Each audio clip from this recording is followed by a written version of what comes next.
All right, guys, the reverse hyper is probably the most critical piece of equipment and the most crucial exercise to the entire Westside method or conjugate system and what we do here at Strong 8.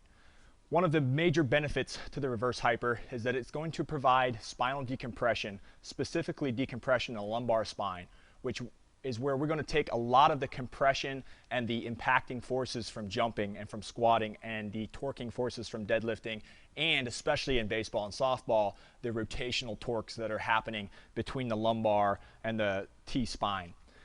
The other thing that it's going to do is it's actually going to provide movement in the sacral vertebrae and rotate the sacrum and allow more spinal fluid to flow down into that point of our spine, which in America, and especially in American athletes, because we see so much decompression from all the volume and all of the sitting, we really lose a lot of mobility in that lower part of our back. So this is a crucial piece for that. If you're lucky enough to have an actual reverse hyper, what you're going to be doing is you're probably going to be using the strap model. If not, you'll have the model where there are two leg pieces that you can fit your legs into, similar to what would be on like a inverse curl or something of that nature. A few key points. When you get on your hyper, what you really want is you want the edge of this pad to be somewhere below the navel.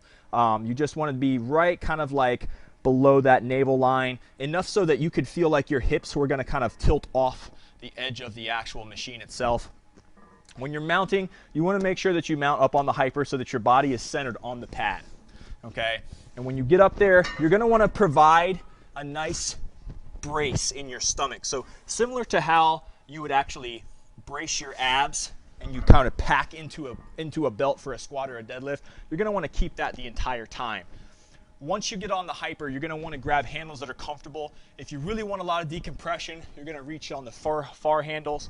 And if you want a little bit more strength and range of motion, you're going to go ahead and grab them shorter handles, which is going to give you the freedom to arch and then round as you're moving through the movement.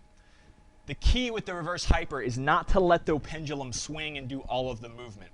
You want the pendulum to swing, but you want it to be controlled, and you want to kind of decelerate on the way down. Once you get down and you start to feel that your feet are kind of coming up under your belly, what I like to do is tell you, as soon as you see your toes, reverse the action. So as the weight is still swinging forward, you're actually going to engage your glutes, your hamstrings, and your erectors, and you're going to fire that weight the other way. You're going to carry that up. You're going to bring it as high as you can without overextending. Squeeze the glutes, kick the toes up, or go into dorsiflexion, kind of pulling them towards your face. Try to hold the weight almost isometrically, and then as it comes down, you're going to slowly want to try and decelerate it and repeat that process. It's going to look something like this.